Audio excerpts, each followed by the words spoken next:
Praise the Lord. இன்னைக்கு டிராயிங்கான Bible வசனம் பார்க்கலாமா? தலைமயிரும் ஆவிக்குரிய தலைமயிரும் சுற்றுலா ஆர்கன்ஸ் பார்த்துட்டே இருக்கும். பிளேலிஸ்ட்லயே இருக்கு, கீழே டிஸ்கிரிப்ஷன் பாக்ஸ்லயே இருக்கு, பார்க்காதவங்க பாருங்க. இப்போ நம்ம தலைமயிறு கொடுத்து பார்க்கலாம். 1 கொரிந்தியர் 11 அதிகாரம் 15 வசனம். ஸ்திரீ தன் மயிரை நீளமாய் வளர்க்கிறது அவளுக்கு மகிமையாய் இருக்கிறது என்றும் சுபாவமே உங்களுக்கு போதிக்கிறதில்லையா? தலைமயிர் அவளுக்கு முக்காடாய் கொடுக்கப்பட்டு இருக்கிறதே. அதாவது பவுல் சொல்றாரு, ஸ்திரீக்கு தலைமுடி நீளமா வளர்த்தி கொள்கிறாங்க, அவங்களுக்கு அது மகிமையா இருக்காது. கர்த்தரே நமக்கு அந்த சுபாவத்தை கொடுத்திருக்கிற ஸ்திரீகள் மட்டுமே முடி நீளமா வளர்க்கறதுக்கான சுபாவம் கர்த்தர் நம்மளுக்கு கொடுத்திருக்காரு. அது நம்மளுக்கு மகிமை உடையதா இருக்கு. ஆண்களுக்கு அந்த மகிமை ஆண்டவர் கொடுக்கல. அதுக்கு முந்தின வசனம் சொல்லும், 14வது வசனம், புருஷன் மயிரை நீளமாய் வளர்க்கிறது அவனுக்கு கனவீனமாய் இருக்கிறது என்றும். அதாவது புருஷன் ஆண் முடி நீளமா வளர்த்தாங்கன்னா அது அவனுக்கு கனவீனமா அஷேமா. பெண்களுக்கு நம்மளுக்கு அது மகிமை, அதை ஆண்களுக்கு அது கனவீனமா இருக்கு. அதனால பவுல் அந்த சபைக்கு எழுதும் போது ஸ்திரீகளுக்கு அந்த மகிமையை வெளிப்படுத்தி சொல்றாரு. முடியல தான் ஸ்திரீகளுக்கு மகிமை இருக்குன்றத பவுல் வெளிப்படுத்த, அது உங்களுக்கு போதைக்கலையா அப்படின்னு சொல்லி கேட்கிறாரு. அதாவது தலைமயிர் அவளுக்கு முக்காடா இருக்கு, முக்காடா கொடுக்கப்பட்டிருக்கு அப்படின்னு. அதுக்கு முந்தின வசனத்தை வாசிக்கிறோம், 13வது வசனத்தை வாசிக்கிறேன். ஸ்திரீயானவள் தேவனை நோக்கி ஜெபம் பண்ணுகையில் தன் தலையை மூடிக்கொள்ளாமல் இருக்கிறது இலட்சணமாய் இருக்குமோ என்று உங்களுக்குள்ளே நிதானித்துக் கொள்ளுங்கள். ஸ்திரீ ஜெபம் பண்ணும்போது தன் தலையை முக்காடித்து கொள்ளாம இருக்கிறது அது லட்சணமா இருக்குமா அப்படின்னு நீங்களே நிதானித்து பாருங்க அப்படின்னா. ஏன்னா தலைமயிர் நம்மளுக்கு அது முக்காடிட்டு கொள்ளுறதுக்கு ஒப்பா ஆண்டவர் கொடுத்தாரு. துணி எடுத்து மூடும் போது அது அப்படி நம்மளை மூடிக்கொள்ளுது இல்லையா? அதே மாதிரி நம்ம முடியும் நம்மள மூடிக்கொள்ளுது. சரீரத்து மேல அந்த துணி மேல முடி அழகா மறைச்சிக்கிறது, அதை முக்காடித்து கொள்ளுறதுக்கு ஒப்பா ஆண்டவர் நம்ம தலைமுடியை கொடுத்துருக்காரு. அது நம்மளுக்கு ஒரு மகிமையானதா இருக்கும். ஒரு ஸ்திரீ ஒரு முடி நீளமா இருந்துச்சுன்னா நம்மளே வர்ணிச்சு பார்ப்போம் இல்லையா?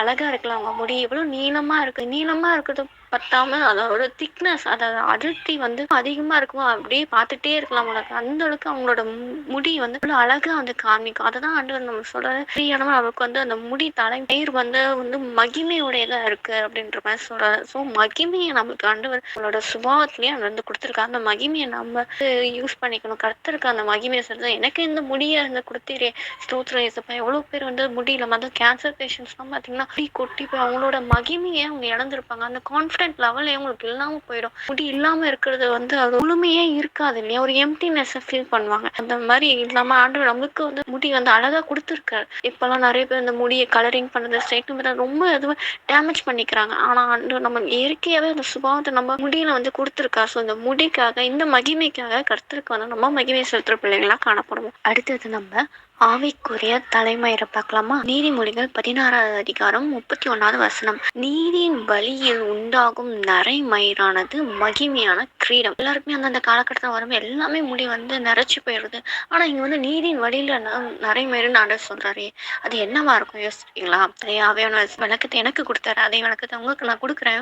நம்ம முடி ஃபுல்லா கருப்பா ஆண்டவர் நம்மளுக்காக அழகா கருப்பா படைச்சிருக்காரு. அந்த கருப்பு முடியில ஏதாவது ஒரு முடி வெள்ளையாயிடுச்சுன்னு வச்சுக்கோங்க, அச்சோ அந்த முடி வெள்ளையாயிடுச்சே அப்படின்னு சொல்லி அந்த ஆரம்ப ஸ்டேஜ்ல எப்படி என்ன பண்ணுவோம்னா, நம்ம அந்த வெள்ளை முடி மறைக்கிறதுக்கு ட்ரை பண்ணுவோம். அதை நம்ம மறைக்க ட்ரை பண்ணும்போது என்ன பண்ணுவோம், சில டைம்ல அந்த வெள்ளை முடி வெளியே தெரிய ஆரம்பிச்சிடும். எப்படி இருந்தாலுமே ஒரு கட்டத்துல வெள்ளை முடி எல்லாம் மாறி அது தெரிய ஆரம்பிக்கும் இல்லையா? அதே மாதிரி ஆண்டவர் நம்மளோட நீதிக்கு ஒப்பிட்டு சொல்லுகிறார். அந்த கருப்பு முடி எல்லாமே கருப்பா இருக்கு, ஆனா முதல்ல ஒரு வெள்ளை முடி ஸ்டார்டிங் ஸ்டேஜ்ல இருக்கும்போது அது தனித்து காணப்படுது இல்லையா? அதே போல இந்த கலெக்ஷனான வேர்ல்டுல நம்ம சுத்தி இருக்கிற ஜனங்கள் அநீதியான செயலை செஞ்சுக்கிட்டு இருக்கலாம். அவங்கள உலகத்தார போல இருக்கலாம். அவங்க தப்பான தீய செயல்களை செய்யும் போது நம்ம நேர் வழியில நீதியான நன்மை செயல் செய்யும் போது அதை தனித்து விடப்பட்ட நிலைமையில தனித்து தெரியும். அந்த நன்மை, அந்த நீதி தனியா தெரியும். அந்த வழி, நீதியின் வழியே தனியா தெரியும். என்னதான் சுத்தி இருக்க மக்கள் நம்மள தீய வழியில போகும்படி தீய செயல்கள் நம்மளுக்கு செஞ்சாலுமே நம்மளோட நீதி வெளியில வரக்கூடாது அப்படின்றதுக்காக மூடி மறைச்சான தீய செயல்கள் நம்மளுக்கு விரோதமா செஞ்சுட்டு இருந்தாலுமே ஒரு நாள் நிச்சயமா அந்த நீதி கண்டிப்பா வெளியரங்கமா மாறும். எப்படி இந்த எல்லா கருப்பு முடியிலும் ஒரு வெள்ளை முடி தெரியுது போல நம்ம சுத்தி இருக்கிற எல்லா தீய செயல்கள், தீய ஜனங்கள் மத்தியில நம்மள நீதி நிச்சயமான ஆண்டவர் அங்க நிறுத்தி காட்டுவார். அதுதான் நீதியின் வழியில் உண்டாகும் நரைமயிர். அது மகிமையான கிரீடமா. இத்தனை பேர் தீமையா செஞ்சனா அந்த தீமையில நீ உண்மையான ஒரு அதிகாரியா, உண்மையான ஒரு வேலைக்காரனா உண்மையா இருந்து உன்னோட வேலைக்கு நீ உண்மையா இருந்ததுனால நீதிமானா உனக்கு ஒரு மகிமையை நான் கொடுக்குறேன்னா கர்த்தர் நமக்கு கொடுக்கறது மகிமையின் கிரீடம்.